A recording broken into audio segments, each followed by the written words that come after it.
All right. Welcome everybody. We are live. Welcome to the weekly live show on The Noise with Nick.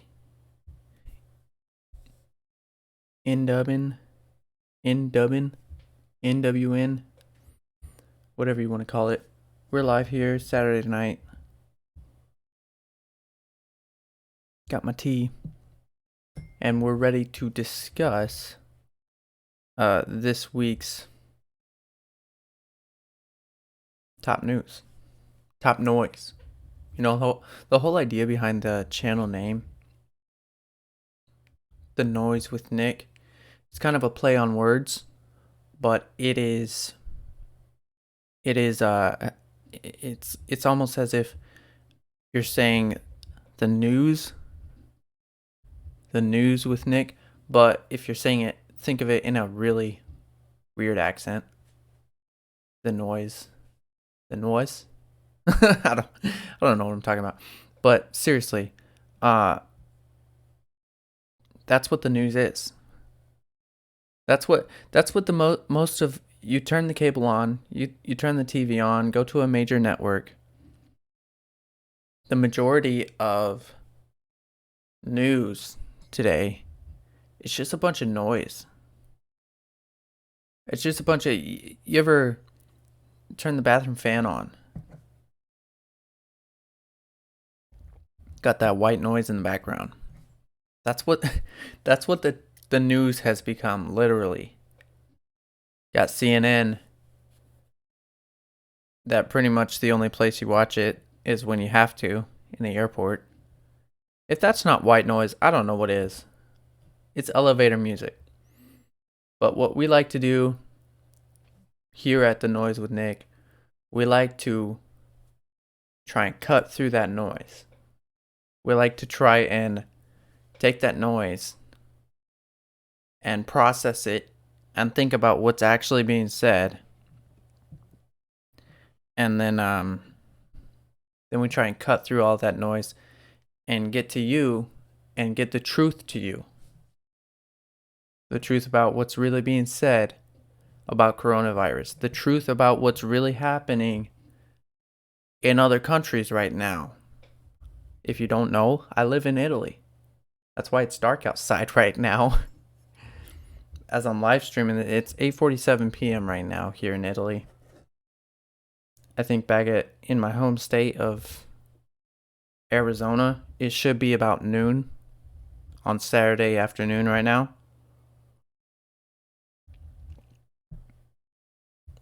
But what are things actually like here? Are they telling the truth? Or does the news really only see Italy as an opportunity to inflame your own paranoia about the virus that's spreading? Do they see it only as an opportunity to spread fear?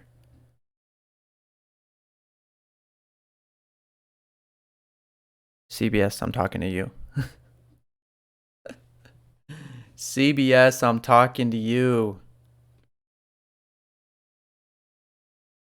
Talked about it in my last video. CBS got caught lying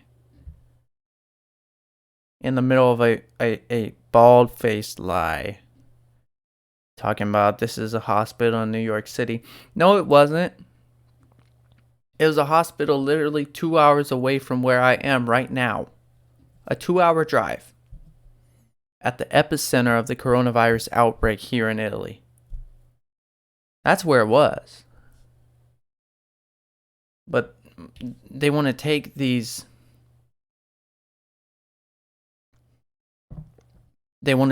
crazy images that you see in Italian hospitals, which are completely overrun. They're completely overrun here in Italy. They weren't prepared for this at all. My heart breaks for them. My heart hurts. All my neighbors got their Italian flags raised. The entire country's been on lockdown for several weeks now. But they weren't prepared for this. Been saying it for years. Italy's behind in several ways. But Italy is behind in terms of technological growth. They're behind. It's a different world here. Time moves slower. It really does. People live simple lives here. The buildings are simple. The architecture it's pretty simple.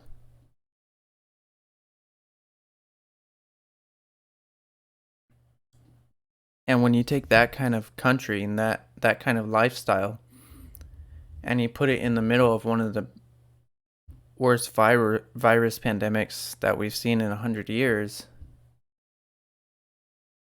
you're going to get a country that gets hit pretty hard. When you take a country that doesn't know what personal space is,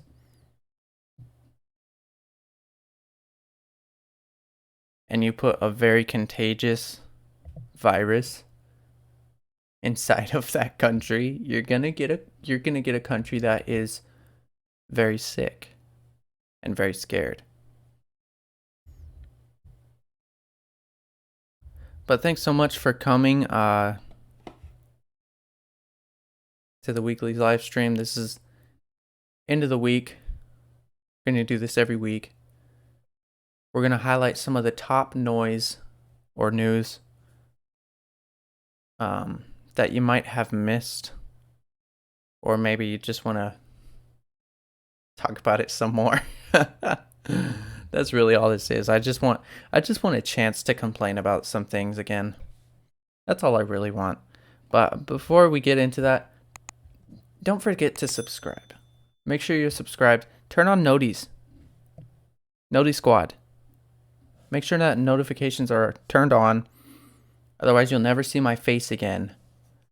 I will get buried way down deep in the YouTube algorithm because of the things that I talk about. They don't want communities like this gathering together. I'll tell you why, because it scares the crap out of them. They don't want communities of people with ideas that are different from theirs. They don't want that happening. They don't want people gathering and talking about gun rights on their platform. They don't want people gathering and talking about, is coronavirus really as bad as everyone makes it seem? They don't want that because they want to stay in control. So if you don't have notifications turned on, they're going to win. Don't let the YouTube overlords win. All right. Well, I've got a few things I want to talk about this week. Here's the first one. Don't know if you actually saw this or not. I call it a terrorist attack or an attempted terrorism attack. I'm sure you're not I'm sure you don't live on under a rock.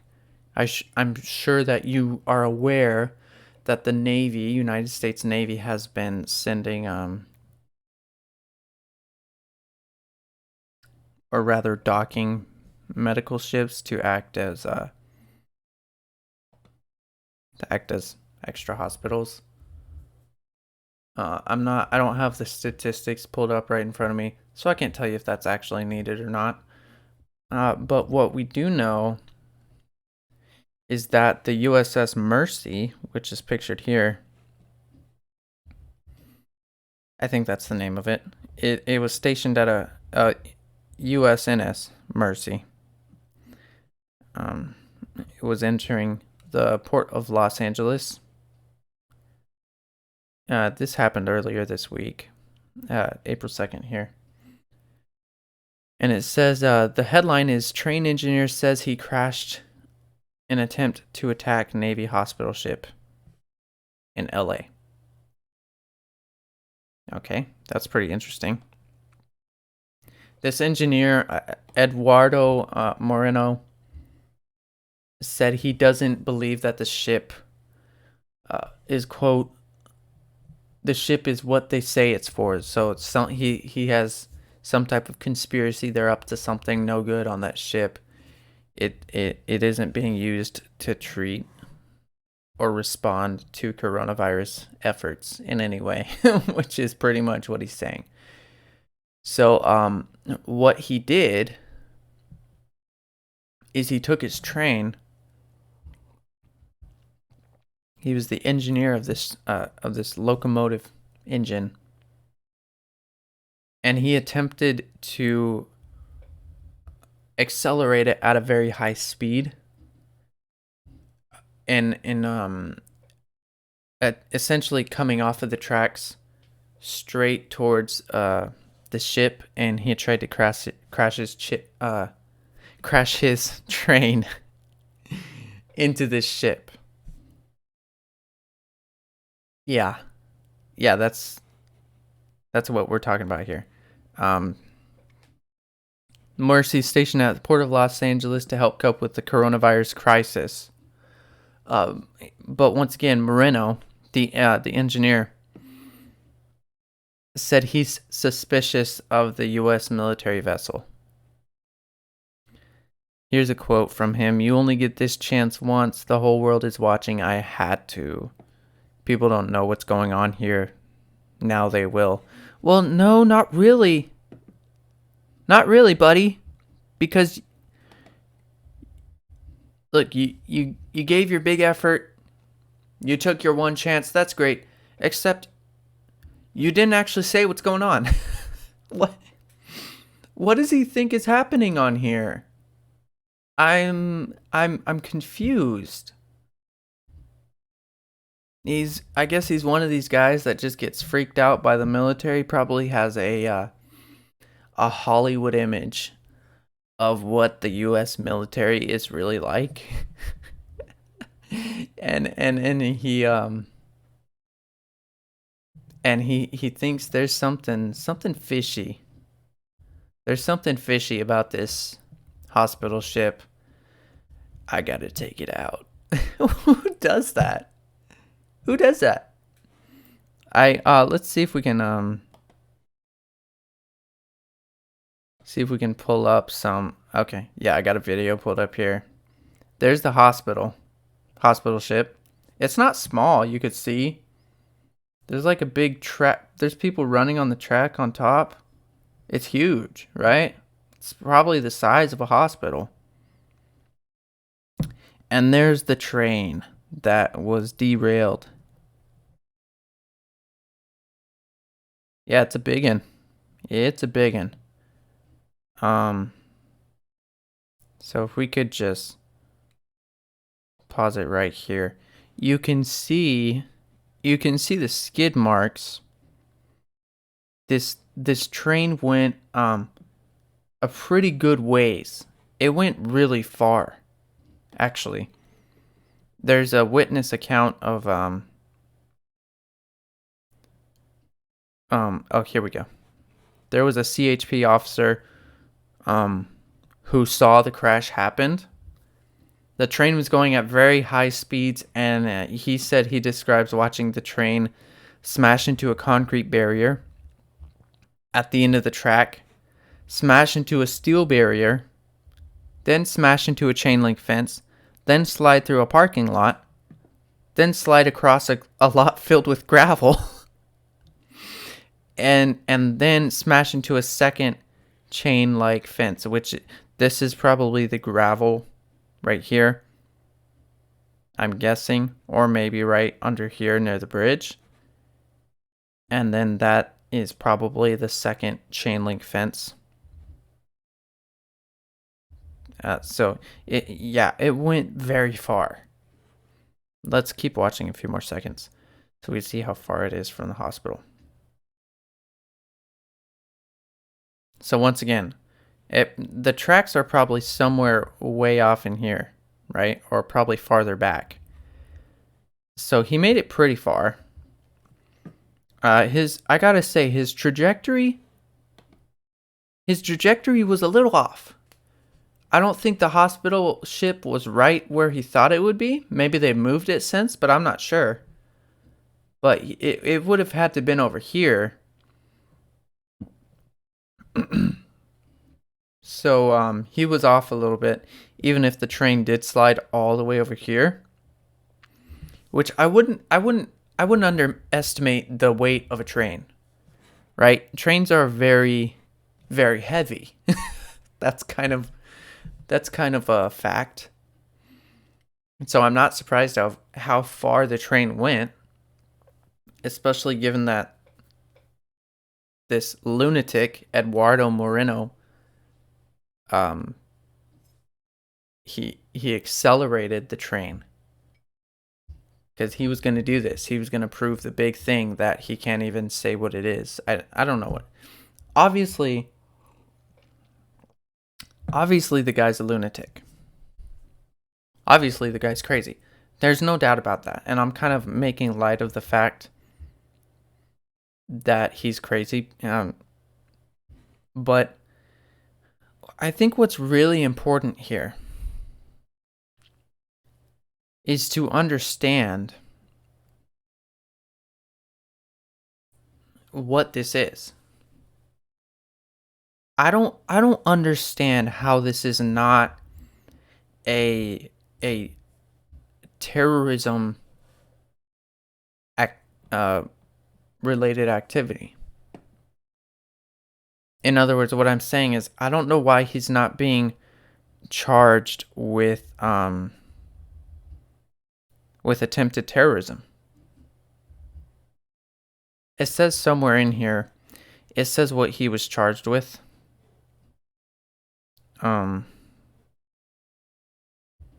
Let's see.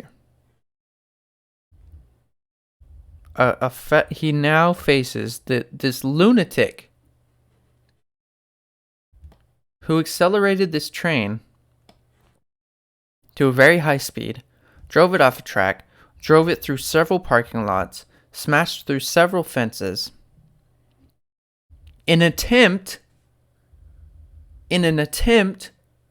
to run into a United States military vessel. Not only that, but on top of that, this vessel is being used to help with coronavirus efforts.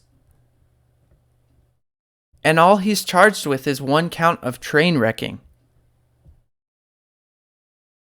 A maximum of 20 years in prison. Maximum means the worst it can get, right? So for this guy, attempted terrorism, he gets a maximum of 20 years. I don't understand that. I don't understand that at all. How does that work? How does that work? It's right there. Faces a federal charge of one count of train wrecking. One charge coming from all that. It's ridiculous. Take a look at the wreck one more time. There's the train down there. It's crazy, man.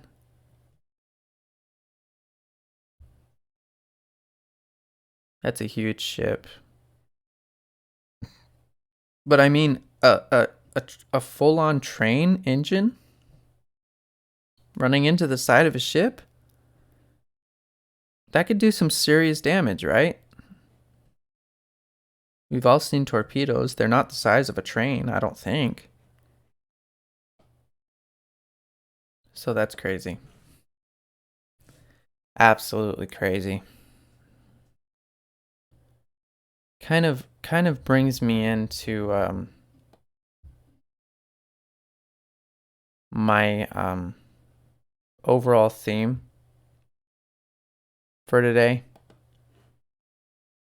I've been doing a lot of videos on coronavirus and Joe Biden because just the things he does. The things he does are just too great. It's just too fantastic. Not great as in a morally good way. I mean great as in I literally cannot not make a video about Joe Biden. Have you seen Joe Biden's attempts to and I know my live streams are not the best. I'm still kind of new at this. I'm learning here. But at least I know when the camera's on. You know what I'm saying? Like, at least I got that. At least I don't have to rely on a teleprompter. I don't have the video pulled. I'll pull it up here. I'll pull it up for you because it's just too funny. Joe Biden's teleprompter, because he's been staying at his home. I believe in Vermont. He's been staying at his home because he is a very at-risk age if he were to contract coronavirus.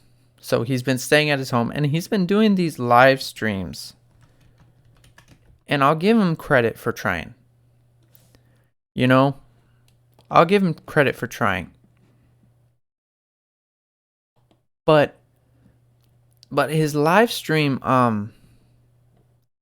it kind of fell apart. it kind of went all bad. Like, it went really bad. At one point his teleprompter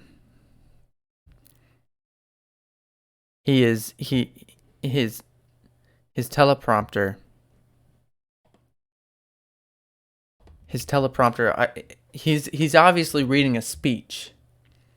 I got it pulled up. I was distracted. Now I got it. Okay. He's reading his speech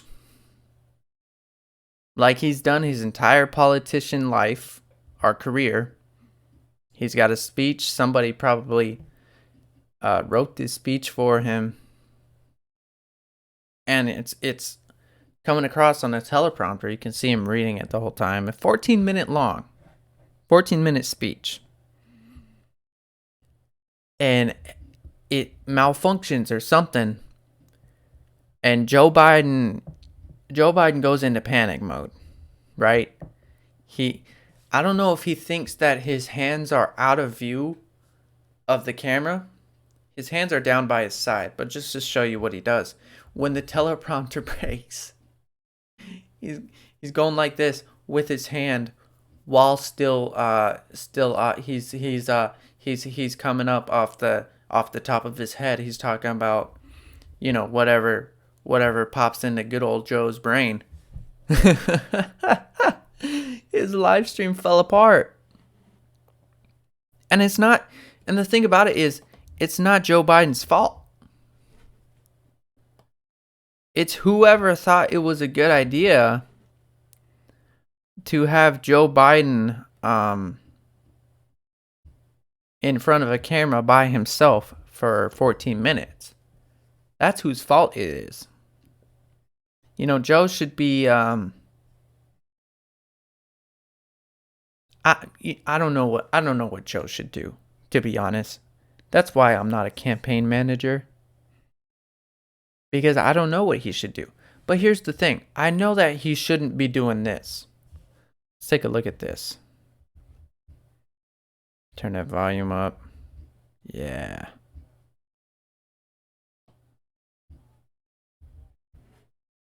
Make sure that we are in a position that we are. Well, let me go to the second thing. I've spoken enough of that. The president must use the Defense Production Act. So what you just heard there was... Let me see if I can find more. You could watch this whole video on Christo. Avelis YouTube page. I'm trying to find the hand wave. You know what I'm saying? Does he show the hand wave? I don't know if he shows the hand wave. Anyways, it was a funny moment. Maybe I should have had it pulled up, prepared anyways. But his live stream was a disaster. And look, I get it. Okay? Mine aren't the best. But Joe Biden had a studio set up in his home to prepare for coronavirus. He's got a staff of who knows how many people getting all of this set up for him. All he has to do is walk out there and read from a screen. And he can't even do that. See, in that first few seconds of that video, I don't even know what Joe was talking about. And to be honest, I don't know if Joe knew what Joe was talking about. There's some rumors starting that Joe Biden might get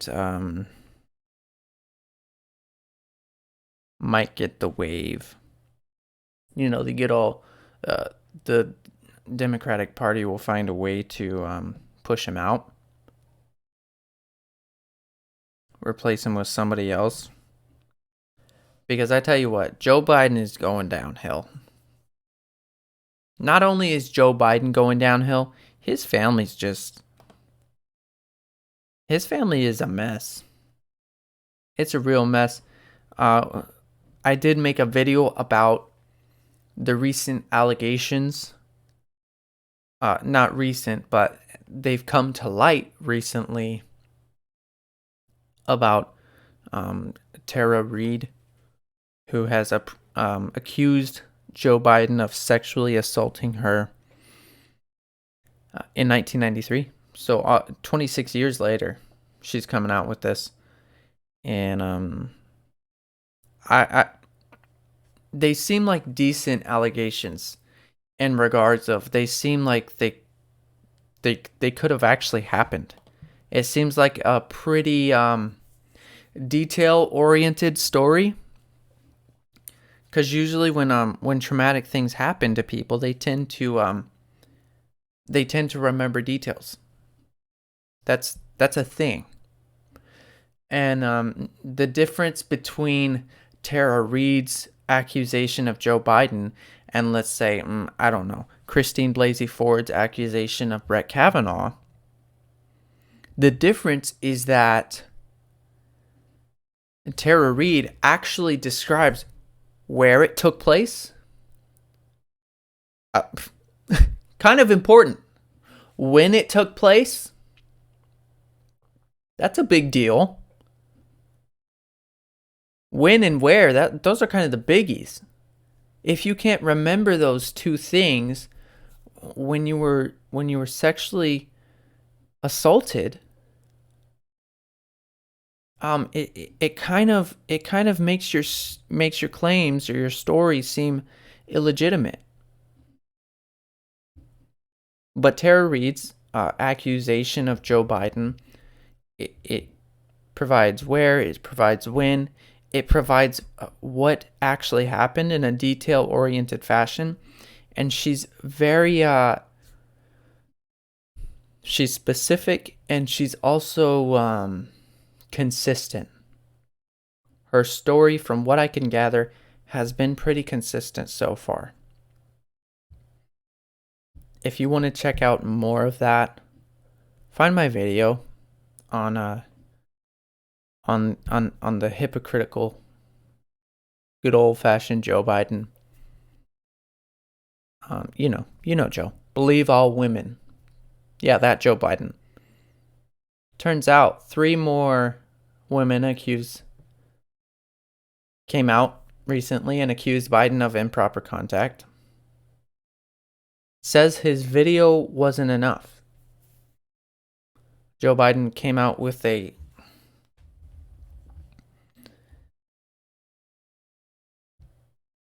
a slick politician style apology.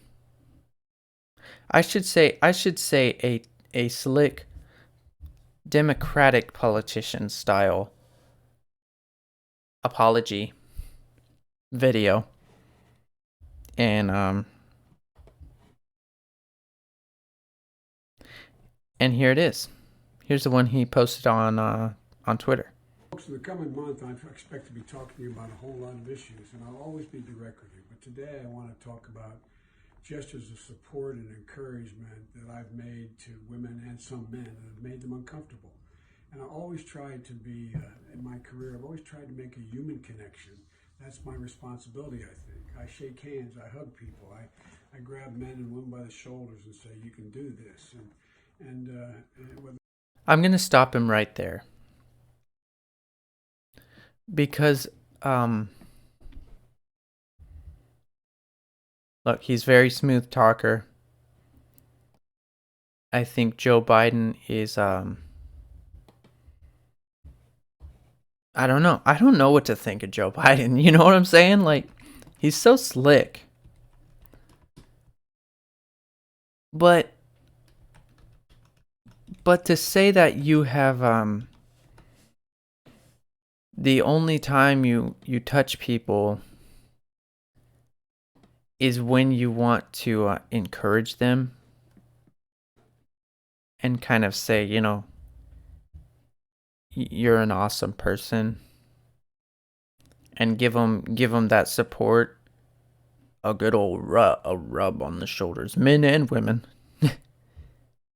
That's important, huh?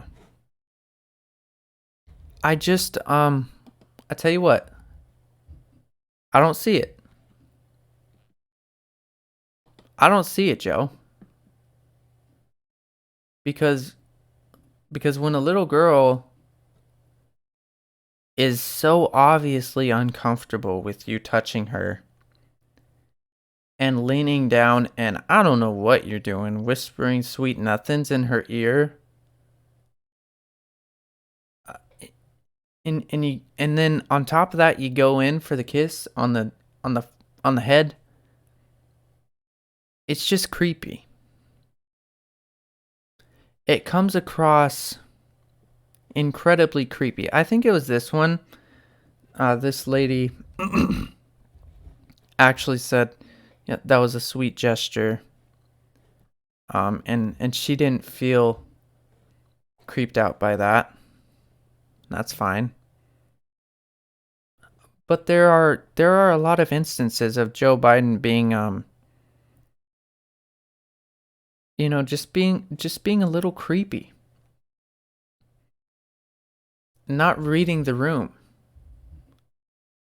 What is this? From 2008,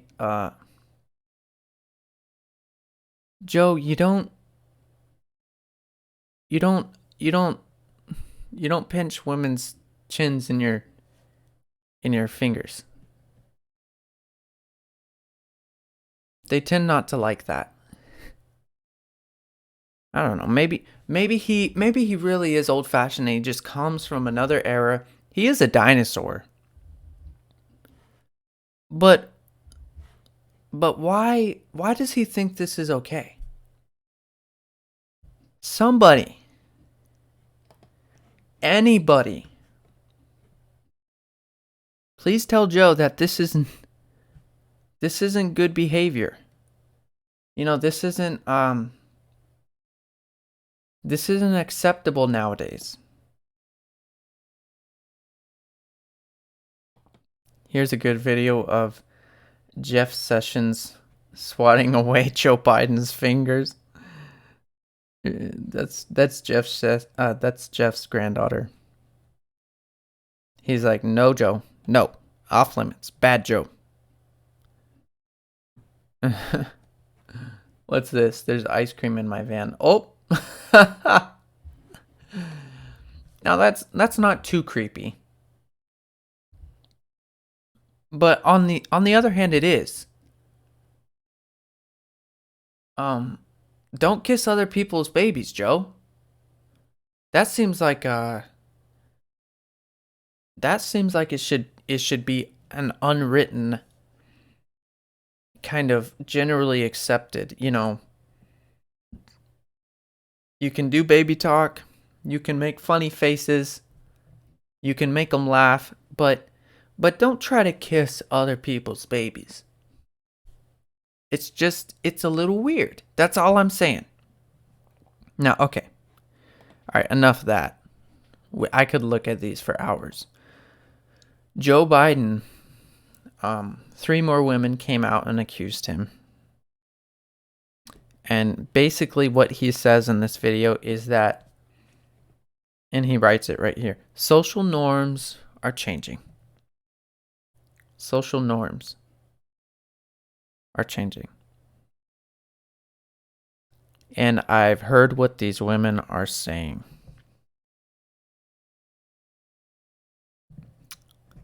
Politics to me has always been about making connections. You don't have to be creepy to make connections. You can actually be very likable and very approachable and not creepy at all and make all the connections in the world, Joe. That's what I don't get. There's a disconnect there because I don't understand that. He says, but I will be more mindful about respecting personal space in the future. I'm sure you will. Now that 3 more women have accused you of improper contact, and another woman, Reid, has come out with a very, very detailed account of how you sexually assaulted her in 1993. Yeah, I'm sure you will be more careful now, Joe.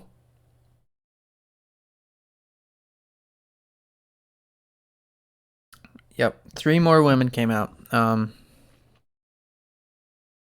One of them was Vale Conert Yount.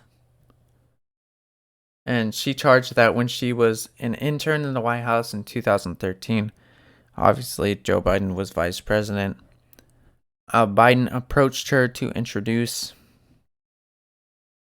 I think they meant to say himself there. He then put his hand on my back, on the back of my head, and pressed his forehead on my forehead while he talked to me. Another example of, I'll tell you what, I don't know when that was ever acceptable. Joe Biden's whole perspective on this is that times have changed, social norms have changed, but I'm still good old Joe. But when was it appropriate to put your head on another woman's forehead, probably a lot younger woman, and talk to her? And she says she doesn't even really remember what he was saying because she was in shock. He told me I was a pretty girl. Okay. Not much to that accusation, except for the fact that it completely lines up with the character of Joe Biden. The creepy, touchy, forceful, handsy Joe Biden. If this one will load, that would be fantastic. This one's really creepy. Maybe this one will load. Anyway, he slides his hand across the front of this very, very young girl, and she kind of pulls away a little bit, and he pulls her back and tries to do it again. What a creep. I'm sorry. What a creep. That's all there is to it. He's a creep. Let me know down in the comments what you think of Joe Biden. I mean, seriously. I think he's a creep. I think he's a real creep. But I also think, not to come to the defense of Joe Biden, certainly not. I don't think I'll ever do that. But I want to address something because, like I said, Tara Reid, she came out with these accusations that allegedly happened in 1993. That was 26 years ago, by the way. 26 years ago. She claims that Joe Biden pushed her against the wall, started trying to kiss her, and inserted his fingers up her dress, up her skirt, and violated her. Happened 26 years ago on her account. Once again, go watch that episode. I give a more detailed account and break it down a little bit more. But she's recently, only recently started sharing this story aggressively seeking justice for what happened to her in 1993. And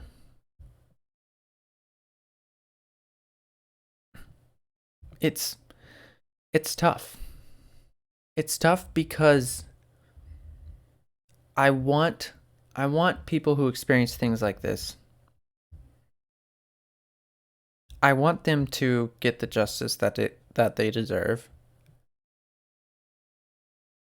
But it's been so long.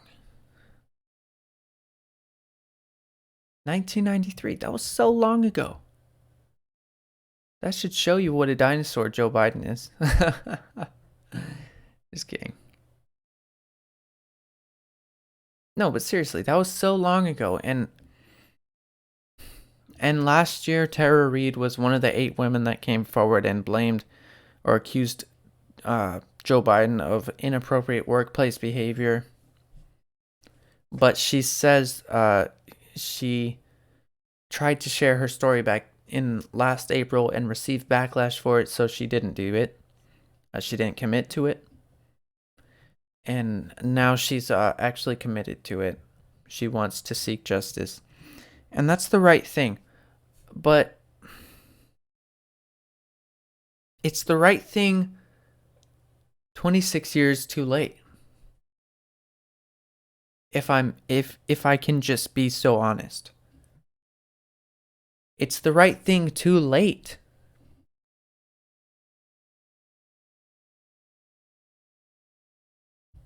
We have this weird stigma in America where it's like you take all the time you need, as if that's going to help somehow. The majority of sexual assault cases are he said versus she said. They're word versus word. They're not very provable. And that's because the victims in these cases, they wait so long. They wait 26 years before they come out with the story.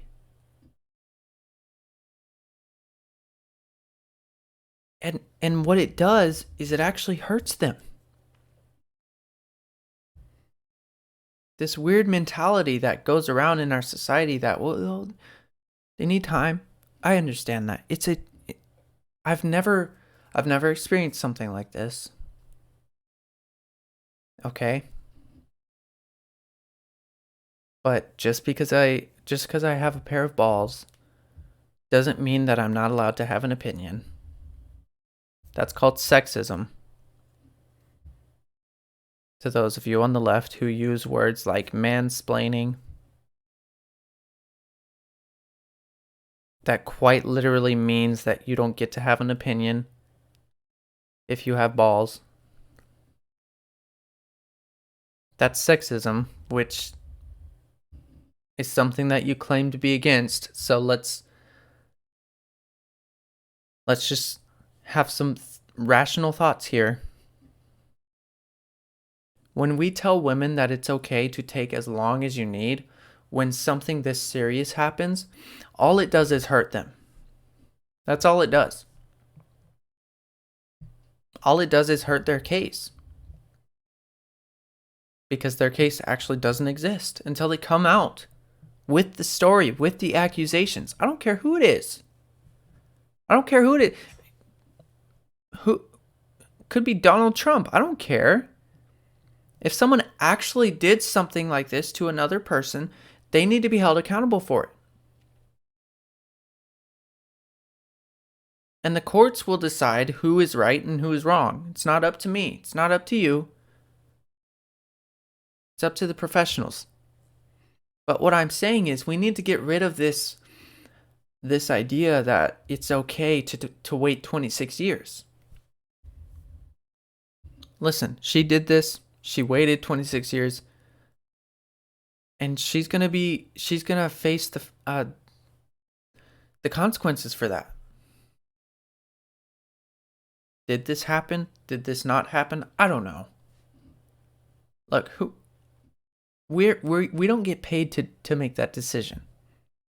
Of course, everybody has their own opinion. But what I'm saying is we should not spread this idea that it's okay to wait 26 years. It's okay to wait 30 years.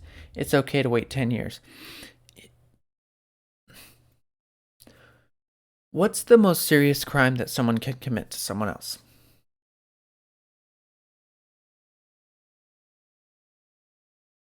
We all know the answer. If someone kills somebody else, that's kind of the worst thing that someone can do to somebody else, right? Is to kill them, to murder them. Our justice system seems to agree with that. It doesn't get worse than that. That's not to say sexual assault isn't bad. That should be punished as well. But do you think that families of loved ones who were killed wait 10 years? Wait 15 years? Wait 26 years to seek justice? The second that they get the opportunity to do so, they seek justice. They seek justice for their loved one that was killed.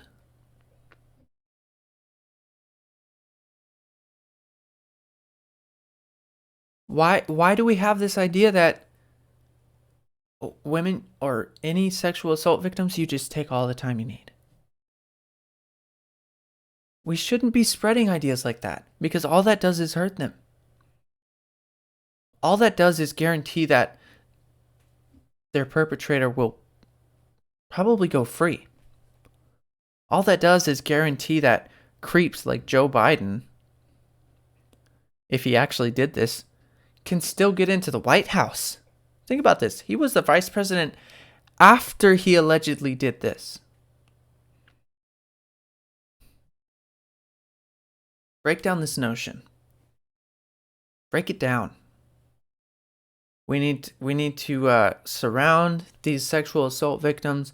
We need to lift them up. We need to empower them to share their story fast. Share your story fast. Do it as quick as you possibly can. I know there's going to be a period of shock and there's going to be some emotions that need to be worked through right after. But I'm saying don't wait 26 years. Don't do it. Don't even wait 26 months. 26 days. Wait a month. Excuse me there. Get the help you need, but first, I need you to understand this. Seek justice fast. That's all I'm saying. All right, I'm done with my little rant about that. It's been on my mind. What else happened this week? Well, this happened. I don't know if you if you got a chance to see the most recent AOC show that was put on. Newsstud.com writes, AOC throws temper tantrum on House floor. Trashes Republican bill before voting for it. Isn't that the most Democratic thing you've ever heard? Actually, I think there's a little bit of a clip here. And that's a great title, by the way. She throws tantrum on the House floor, as if she's actually rolling around on the floor. But yeah, she does throw a temper tantrum. Just look at this. I don't even need to play the words. Just watch her hands. Okay, this is where it gets bad. But what she did so far should be the most that a politician ever does when giving a passionate speech. Anything more than this, it's a no-go. Don't do it. You end up looking silly. But AOC didn't get this message apparently, so she's gonna go for it anyways. Watch and learn. I'll turn the sound on. Hospital alone, our community's reality is this country's future if we don't do anything. Hospital workers do not have protective equipment. We don't have the necessary. I'd also like to point out that her pocket is like semi tucked in. Her pocket flap is semi in her pocket. And that is really bothering me. Okay, let's continue. Ventilators, but we have to go into this vote eyes. Hold on, just one more second. Now this flap is hanging halfway out. This pocket flap is like kind of just peeking out, like it's a little bit baby kangaroo still in its mother's pouch, and it's just kind of oh what's happening out here? Oh, what's up? And hey, is it too much to ask? Whoever's a manager in AOC's office or something, make sure the lady's pockets are on point before she goes on television and throws a tantrum like a child. Because all this is doing is making her look even more childish. The woman is a representative in the United States Congress. And she's got her pockets hanging out like they're little baby kangaroos. All right, let's continue.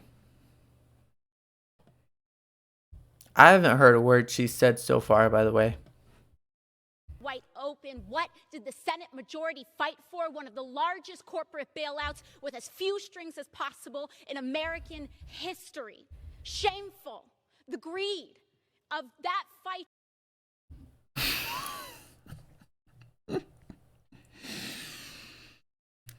Tell me that this grown woman did not just stomp her foot on the on the floor of the Congress. She had stomped her foot. You know, I don't personally experience shame. But if I've ever seen shame embodied, it is a grown woman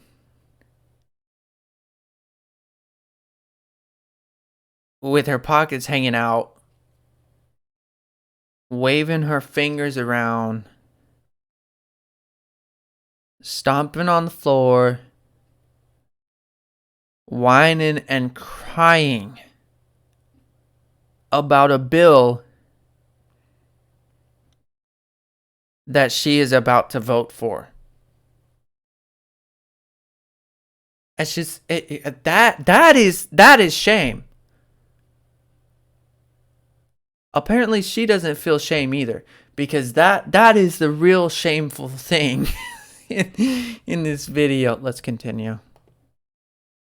Is wrong for crumbs for our families, and the option that we have is to either Lord. let them suffer with nothing or to allow this greed and billions of dollars.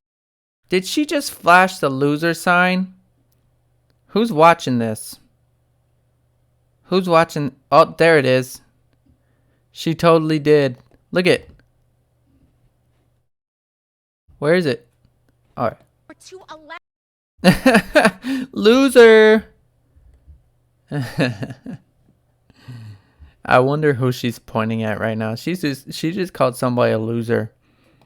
Probably this Mike greed Pence. and billions of dollars, which will be leveraged into trillions of dollars to contribute to the largest income inequality. Come on, get there. Our future. You're almost There there. should be shame about what was fought for in this bill. There you go. Choices that we have to make. That's right.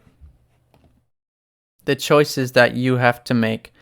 It turns out you voted for it. So JC McCollum writes, today is the day AOC joined the swamp, and that crushing blow to her brand is probably the reason she threw a public temper tantrum. I can't talk. I'm just as bad as AOC. A public temper tantrum on the House floor today. She called this one of the largest corporate bailouts with as few strings as possible in American history. Shameful! She voted for it. You have to keep in mind, everything that she just said, all the shame and the guilt and something about breadcrumbs, I'm not sure where that came in.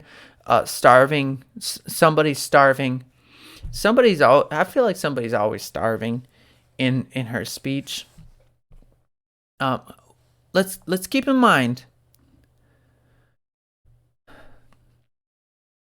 she voted for it probably an hour after this dramatic show of just power and diligence and wisdom flowing from the mouth of AOC. After this fantastic show of everything that the Congress should ever be, she voted for it. How is that not more shameful than everything you just said? The reason that the Democrats have to they have to put on these dramatic shows and wave their arms around and just put on this whole frizzle frazzle. The reason they have to do that is because their politics are built on one thing. They're not built on morals. They have no sensibility of morals, of what is right and what is wrong. Their politics are built on one thing: feelings. If she can wave her arms around and say the word shameful as much as she possibly can, she might get some people to feel that this is actually shameful.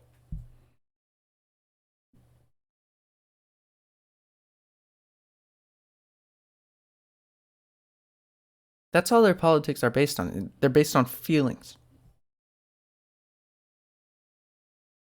This feels bad. This feels shameful.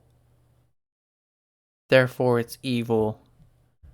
Therefore, it's a corporate bailout somehow. You know what's more shameful? You know what's more shameful?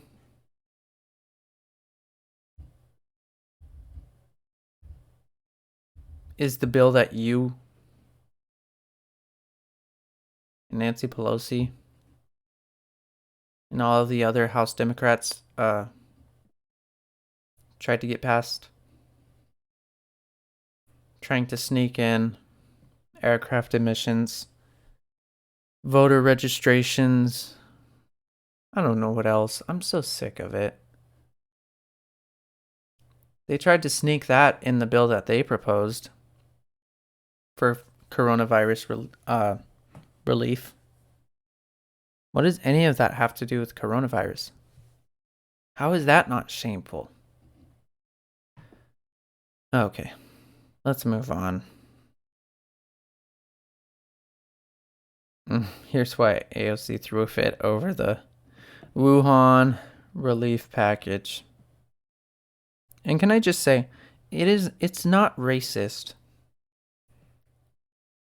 to acknowledge where a sickness or disease originated. Let's talk about this for a second. It's not racist because it has nothing to do with race.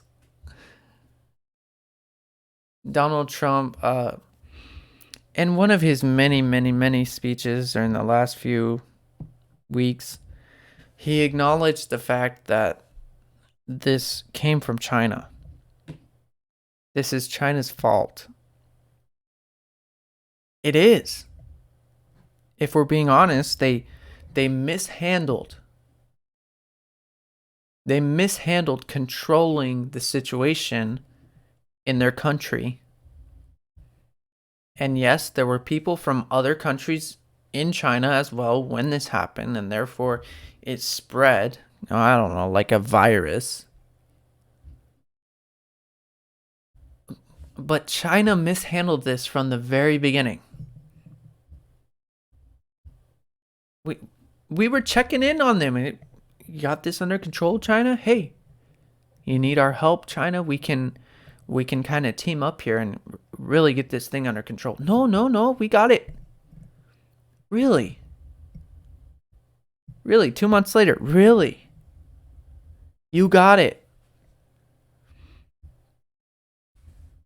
But I don't understand this appeal to feelings, once again, to try and label Donald Trump as a racist because he acknowledges where a disease originated. It doesn't make any sense. It makes zero sense. No. I don't care about that. This is what I care about. Democratic Representative Haley Stevens. She wasn't gonna miss out on the action of getting to grandstand before voting for a bill that they're all so gravely against. She took the chance to stand in front of Congress and wear her gloves that if you just want my humble opinion, don't do much. Unless you were to change your gloves every time you touch something, it's pointless to wear gloves. Just wash your hands. Bring a little hand sanitizer around. The masks and the gloves, they don't do much. The mask only prevents the disease from spreading if you already have it. Now, granted, people can have it and not show symptoms of it for a while, but certainly, as this young man is so engaged in the historic events that are happening right in front of him, certainly there's not a need for the gloves on the floor of Congress. As a matter of fact, if I could think of like probably 5 places in the entire United States where it would be inappropriate to wear gloves. The gloves represent coronavirus. Can you imagine if someone did this for what? like another bill that was passed for cancer research. What? Nobody's gonna show up with their head shaved. How inappropriate is this? It's ridiculous. But she wasn't gonna, Haley Stevens wasn't gonna get out, miss out on the action. And, AOC raised the bar. So she's like, okay, what can I do? What can I do? Oh, here's some gloves in my purse. I'm going to wear these gloves. I am going to be the star of this one. Only one problem. She couldn't fit in her speech. So she goes past her time, causes a big commotion. Matter of fact, just enjoy this. This is fantastic. Mr. Speaker, I believe it starts right around here. Will take time. Economic security must be guaranteed. The outbreak of COVID-19 has spread throughout our land. Listen to the scientists and the doctors who have spent a lifetime in this space. Listen to Dr. Fauci. This is not a moment to provide the false comforts of times past. We are so proud of Americans who are sacrificing so much right now. Our students gone from their beloved classrooms and classmates. We beam for our manufacturers who have no... I request 30 more seconds because so she's running out of time right now. From Maryland is recognized. Oh, I wish it would load. Not for personal attention, but to encourage you to take Gentlemen, this I'm going to get... First and foremost, she just said, I'm wearing these gloves. I'm waving them around. Not for personal attention. Not for but to encourage you to take this disease seriously, as we are all voting on the single largest relief care package that has ever been passed in the history of the United States. I want you to take this seriously, guys. How ridiculous. And of course they have to be pink because women are from Mars. Something about boys and Jupiter and stupider. I don't know. Hey, I'm not here for jokes, right? I'm just here to give the facts. Okay. Let's continue. She's run out of time. Yet she doesn't stop. She's kind of wild. Give you more time. Right now, to the families. The gentlelady will suspend. The gentleman from Maryland is recognized. Hold on. This lady is shouting. Turn my mic down a little bit. She's shouting. Why are you shouting? They cut her mic off and she's still yelling. Like she is serious. Okay? She's got the gloves on, she's yelling. The gentlelady is out of order. I yield the gentlelady 30 additional seconds. The gentlewoman is recognized for an additional 30 seconds. Cause of their servitude, sharing in the profession with those who have not come before you. Similar times of trying medical need, war. So she's now yelling at the top of her lungs. And the chairman is just like, okay, you know what? All right, okay, you have 30 more seconds. Just please get on with it. Say what you want to say and get on with it. And flus pass, you will see darkness, you will be pushed, and our society needs you. Oh, come on. To stand together at this time, our country loves you. To our doctors. Dramatically throws her speech to the ground. As if she hasn't already memorized it. Give me a break. And our nurses, I wear these The gentlelady's time has expired. The gentleman from Maryland is reserves. The gentleman from Texas is recognized. The gentleman from Texas is now recognized. The gentlelady from Michigan is out of order. 3, 4, 5, 6. The gentlelady from Michigan is out of order. She's still yelling. by the way. The gentlelady 7. from Michigan is no longer recognized. 8, 9, 10. The gentlelady from Michigan One is more. no longer recognized. All right, no more. How ridiculous. How ridiculous. I tell you what, way to draw a target on your back.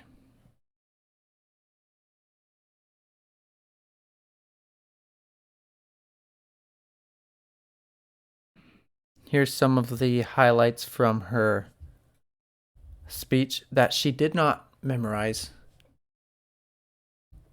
And she did throw down on the ground in dramatic fashion, wearing her pink latex gloves. She says our country faces a battle with the pandemic, the biggest battle we have faced as a nation together in generations. Amidst uncertainty, we work to keep Americans alive by stopping the spread of coronavirus. In case you couldn't understand by the yelling, that's why I'm going back through this. In these times, heroes will be made and not selected. What she means by that is, I'm a hero because I'm wearing gloves and you're not. Therefore, I'm a good person and you're actually evil. We are in a global pandemic. Many Americans may perish unexpectedly and suddenly in unfair circumstances. These are not pleasant words to hear. No, especially not when you're screaming at the top of your lungs. Especially not then. The outbreak of coronavirus has spread throughout our land. Listen to the scientists and doctors who have spent a lifetime in this space. Listen to Dr. Fauci. This is not a moment to provide blah, blah, blah, blah, blah, blah, blah, blah, blah, blah, blah. I'm political grandstanding. This interpreted, this is the me show. It's about me. Therefore, look at my latex gloves. In case you didn't notice that I'm wearing them because it's such an insignificance, I'm going to wave them around and announce that I'm wearing them, but not because it's about me. But also, you're evil because you're not wearing gloves. This is so ridiculous. Okay. Let's end on a more local note. I do live here in Italy, for those of you who are not aware. I have been here for 3 years. I've been here for the past several weeks. And actually I was out of the country when this all went down. Me and my wife were traveling. That's a story for another time on how we ended up finally getting back here. Because we left the country, everything was in the clear, and then a few days later, Italy's on lockdown, and we're like, how are we going to get back? So, another time. That should keep you wanting to come back. So, subscribe if you want to hear the end of that story. But I thought I would bring some news that's a little bit more local to around here and kind of fill you in on what's happening over across the pond here. So first and foremost, the video that I'm about to show you is very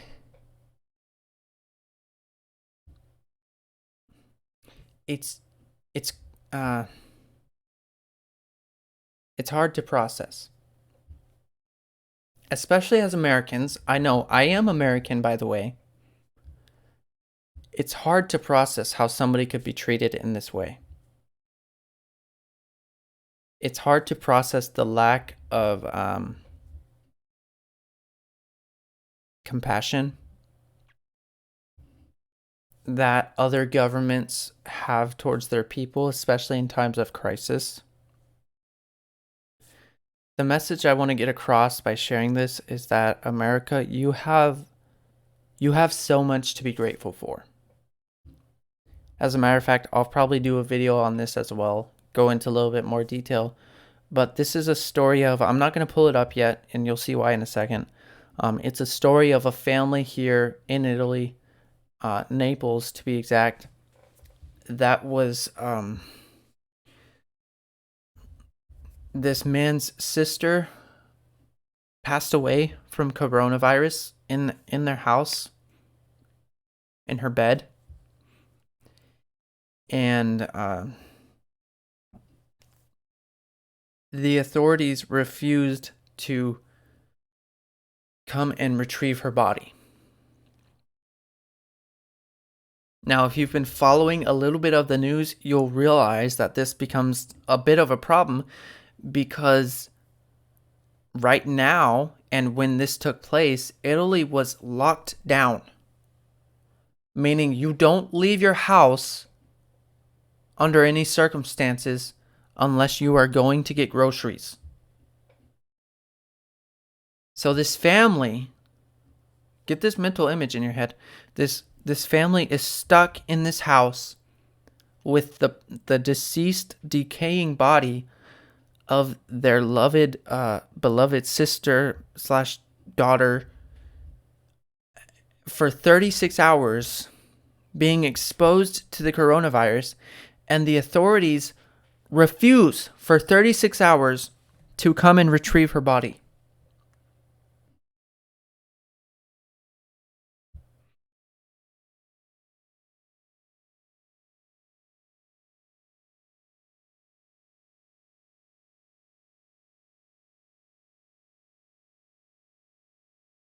America, you have so much to be grateful for. I'm not saying it's not a bad thing. I'm not saying coronavirus is not scary in America. What I am saying, you have a government that cares enough. You have a government that is filled with, I pick all of these people apart, but I think as a whole, minus a few select people, I think as a whole, most of people in government, they actually care, and they do love their country, and they want what's best for it. You have a country that cares enough to pass a $2 trillion relief package. That's a huge number.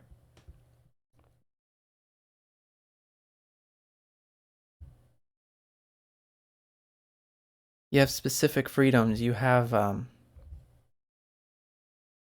rights, and it's scary to see things like this. In fact, the only reason that the authorities came and picked up the bodies of the deceased woman is because the brother took a video, posted on Facebook. He's desperate.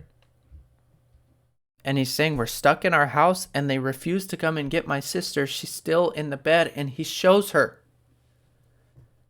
You can see her gray body laying there. It's sickening.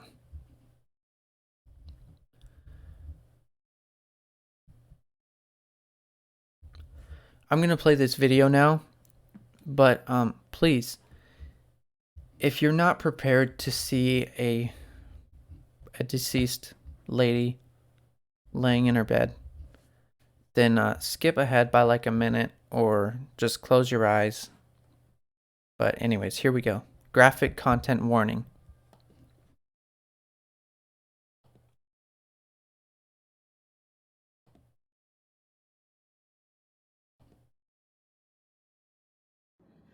Io sono costretto con tutto il dolore a combattere questa situazione.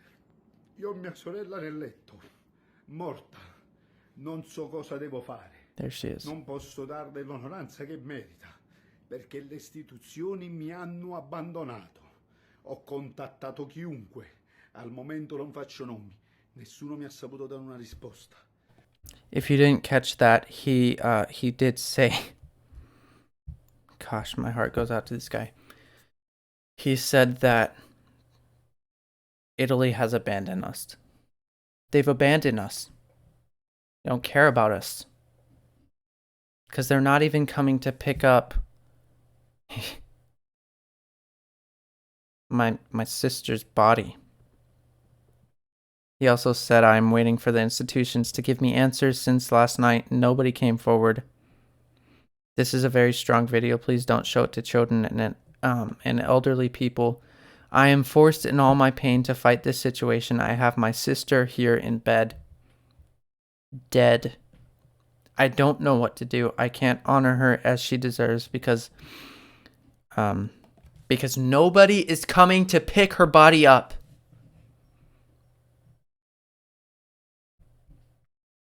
This did not happen recently. This didn't happen in the last week. I was just so incredibly shocked that I just had to throw this in there.